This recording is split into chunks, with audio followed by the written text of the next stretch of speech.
تہجد دل کی روشنی اور روح کی پاکیزگی کا نام ہے۔ تہجد کی طاقت کا اندازہ اس بات سے لگائیں کہ ہر رات آخری پہر میں رب العالمین آسمان دنیا پہ نزول فرماتے ہیں، اور جو بندہ دنیا میں دعا کر رہا ہوتا ہے، کسی جگہ پہ بیٹھ کے اللہ رب العزت سے کسی چیز کا سوال کر رہا ہوتا ہے، کوئی اپنی ضرورت کا سوال کرتا ہے تو کسی سواری اور گاڑی کا سوال کرتا ہے، تو کوئی اولاد کا سوال کرتا ہے، کوئی مکان کا سوال کر رہا ہوتا ہے، تو پروردگار عالم اس کو وہی چیز عطا فرما دیتے ہیں جو بندہ مانگ رہا ہوتا ہے۔ تو تہجد کی طاقت بہت زیادہ ہے، اسی لیے ہمیں ان باتوں کا اہتمام کرنا چاہیے۔ فرض نماز کے ساتھ ساتھ تہجد کی پابندی بھی ضروری کرنی چاہیے۔ اس سے آپ کا ایمان بھی قوی ہوگا اور آپ کے اعمال بھی مضبوط ہوں گے، اور پروردگار عالم ہر لمحہ آپ کا ساتھ دے گا۔ آج کل تہجد نماز تو دور کی بات، فرائض کا بھی اہتمام نہیں کیا جاتا۔ آپ دیکھیں اکثر لوگ وظائف پوچھتے ہیں، لیکن ان وظیفوں کا اثر اس وقت زیادہ ہوگا جب بندہ فرض نمازوں کی پابندی اور اہتمام کرتا ہوگا۔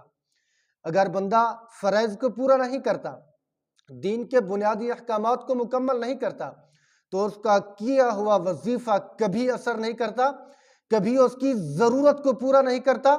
وجہ کیا ہے؟ اس نے اللہ رب العزت کے احکامات کو گویا کہ پامال کیا ہوا ہے۔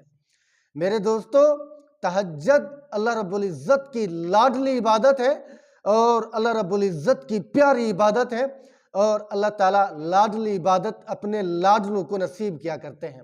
جو لاڈلا ہوتا ہے، جو پیارا ہوتا ہے، جو پسند اور محبوب ہوتا ہے، اسی کو رب ذوالجلال تہجد کے وقت کھڑا ہونے کی توفیق نصیب فرماتے ہیں۔ تو میرے دوستو، آج آپ کے سامنے اسی ٹاپک پہ چند معروضات پیش کروں گا۔ اگر آپ نے میرے چینل کو سبسکرائب نہیں کیا تو میرے چینل کو سبسکرائب ضرور کریں، کومنٹ کریں، لائک کریں۔ جزاکم اللہ خیرا واحسن الجزا۔ آج اسی بات پہ تھوڑی سی باتیں کرتا ہوں آپ کے سامنے کہ جس بندے کے ذہن میں تہجد کا خیال آ جائے، تہجد پڑھنے کی توفیق نصیب ہو جائے، تو اس کی نشانیاں کیا ظاہر ہوتی ہیں، اس کو اللہ تعالیٰ کیا دینا چاہتے ہیں، اللہ تعالیٰ کس بلندی تک اس کو پہنچانا چاہتے ہیں، اس کی علامات اور آثار اور نشانیاں کیا کیا ہیں۔ میرے دوستو، پہلی بات یہ سمجھیں، آج کے دور میں ہر بندہ گناہ گار ہے۔ نبی معصوم تھے، نبی کے علاوہ باقی معصوم نہیں ہیں، صحابہ محفوظ تھے۔ آج کل ہم اور آپ، ہم غلطی سے خالی نہیں ہیں، ہمارے اندر کوئی نہ کوئی نافرمانی ضرور موجود ہوتی ہے، اللہ رب العزت کی ناراضگی بھی ضرور موجود ہوتی ہے، لیکن بعض بندے ایسے ہوتے ہیں جو گناہ کرتے کرتے گناہ میں مگن ہو جاتے ہیں، اور گناہ اس کو گویا کہ نیکی لگنا شروع ہو جاتا ہے، گناہ میں اس کو لذت محسوس ہونے لگتی ہے، جس کی وجہ سے نتیجہ کیا نکلتا ہے کہ بندہ ایمان سے محروم ہو جاتا ہے۔ کتنی بڑی بیوقوفی ہوتی ہے کہ بندہ بار بار گناہ کرتا ہے۔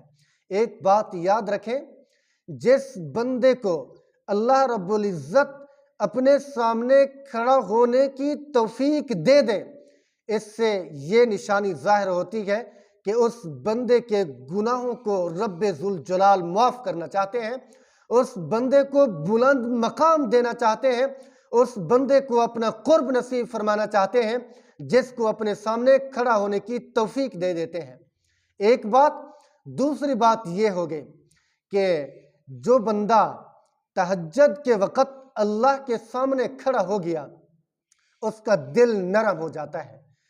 جب اس کا دل نرم ہو جاتا ہے، اس کو اور نیکیوں کی توفیق نصیب ہو جاتی ہے، اور نیک اعمال کی گویا کہ اس کے اندر جذبہ اور قوت پیدا ہو جاتی ہے۔ تو جب بندہ تہجد کا عادی بن جاتا ہے، تہجد پڑھنے کا معمول بنا لیتا ہے، تو اس کو قرآن پڑھنے کا شوق بھی نصیب ہو جاتا ہے، اور اس کو ذکر کرنے کا شوق بھی نصیب ہو جاتا ہے، اور اس کو اللہ کے سامنے دعا مانگنے کا شوق بھی نصیب ہو جاتا ہے۔ تو جب بندہ ایک نیکی کرتا ہے تو دوسری نیکی خود بخود اس کو گویا کہ دعوت دیتی ہے، اس کو بلاتی ہے۔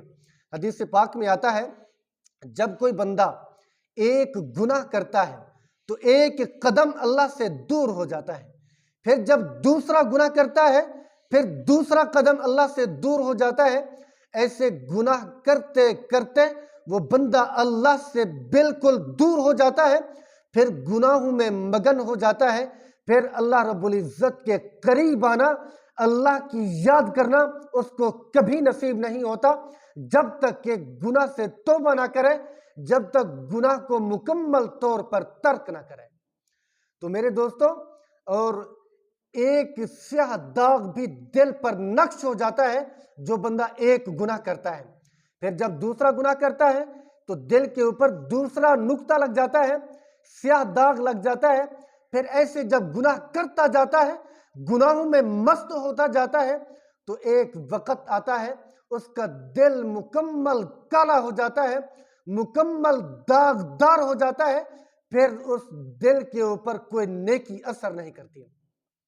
پھر جب اذان ہو رہی ہوگی اللہ اکبر اللہ اکبر، اس دل کے اوپر کوئی اثر نہیں ہوگا، اس دل تک آواز نہیں پہنچے گی، دل جاگے گا نہیں، ضمیر مر چکا ہے۔ وجہ کیا ہے؟ اس نے گناہ اتنی زیادہ کیے ہیں، نیکی اس کے اوپر اثر نہیں کرتی۔ پھر دیوار اور دل برابر ہو جاتے ہیں، جیسے دیوار کو بندہ کوئی بات کہتا ہے اس کے اوپر اثر نہیں ہوتا، اس کے اوپر کوئی نرمی نہیں ہوتی، کوئی سن نہیں سکتی، اسی طرح دل بھی پتھر کی طرح سخت ہو جاتا ہے۔ پھر گناہ کو گویا کہ حلاوت والی چیز سمجھ بیٹھتا ہے، گناہ کو اچھا کام سمجھ بیٹھتا ہے، اللہ سے دور ہو جاتا ہے، نماز سے دور ہو جاتا ہے، قرآن سے دور ہو جاتا ہے، پھر نبی سے بھی دور ہو جاتا ہے، پھر شریعت سے بھی دور ہو جاتا ہے، اسلام سے بھی دور ہو جاتا ہے، پھر جنت سے بھی دور ہو جاتا ہے، شیطان کے قریب ہو جاتا ہے، برائی کے قریب ہو جاتا ہے، پھر جہنم کے قریب ہو جاتا ہے۔ تو میرے دوستو، اسی لیے اپنے آپ کو سنبھال لو، اپنی آخرت بچا لو۔ آج پرفتن دور ہے، بے حیا دور ہے، کتنے لوگ ہیں جو بے حیائی کے اندر مشغول ہیں، کتنے لوگ ہیں جو علاقے میں اذان کی آواز سنتے ہیں لیکن چند قدم کے فاصلے پر اللہ کا پاک گھر ہوتا ہے لیکن نماز کی طرف نہیں آتے۔ وجہ کیا ہوتی ہے؟ دل مر چکا ہے، دل گویا کہ ختم ہو چکا ہے، مردہ ہو چکا ہے، اس کے اوپر کوئی نیکی اثر نہیں کرتی۔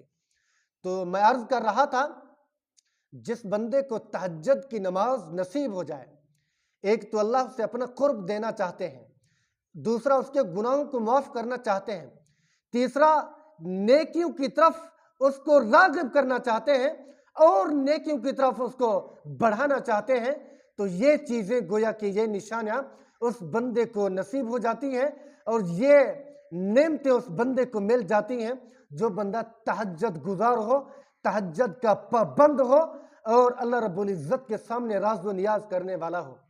آئیے آپ کو اس ٹاپک پہ ایک واقعہ بھی سناتا ہوں، آپ نے اس واقعے کو اپنے گھر میں بھی سنا دینا ہے اور دوستوں کو بھی سنا دینا ہے، بہترین واقعہ ہے، آپ کی زندگی بدل دے گا۔ حضرت حسن بصری رحمۃ اللہ علیہ کا ایک شاگرد تھا جو بہت کامیاب ہو جاتا تھا، ہر موقع پہ اس کی قسمت کھل جاتی تھی، تو اس کے اور لوگ دوست دیکھتے تھے کہ یار یہ بندہ جس میدان میں قدم رکھتا ہے اسی میدان میں فتح نصیب ہوتی ہے، وہ بندہ کامیاب ہو جاتا ہے، اس کی کامیابی کا کیا راز ہوگا؟ یہ بندہ کون سا ایسا کام کرتا ہے، کون سی ایسی نیکی کرتا ہے جس کی وجہ سے ہر عمل اس کا کامران ہو جاتا ہے؟ تو حضرت امام حسن بصری رحمۃ اللہ علیہ کو اور مریدین نے، ان کے شاگردوں نے کہا کہ حضرت اس سے پوچھ کر ہمیں بتائیں کہ اس کی کامیابی کا راز کیا ہے۔ تو حضرت حسن بصری رحمۃ اللہ علیہ نے اس اپنے شاگرد خاص کو بلایا اور اس سے پوچھا کہ تیری قسمت کھل جاتی ہے، تو کامیاب ہو جاتا ہے، اس کی راز کیا ہے، اس کی وجوہات کیا ہے؟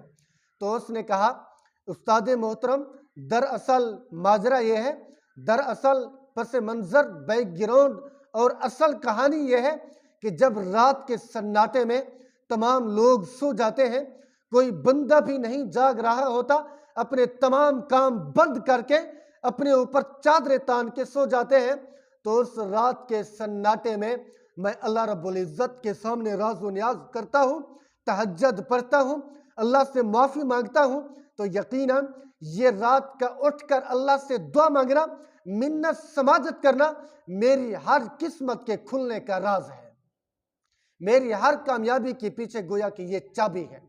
تو اسی لیے تہجد کا اہتمام کریں۔ جو بندہ رات کو جاگتا ہے، رات کو عبادت کرتا ہے، قیام اللیل کرتا ہے، اللہ اسے ضرور کامیاب کرتا ہے، ضرور ترقی کی سیڑھی پر چڑھا دیتا ہے۔ تو دعا کرتے ہیں اللہ رب العزت ہم سب کا حامی و ناصر ہو اور اپنی حفظ و امان میں رکھے، ہم سب کو تہجد کی پابندی کی توفیق نصیب فرمائیں۔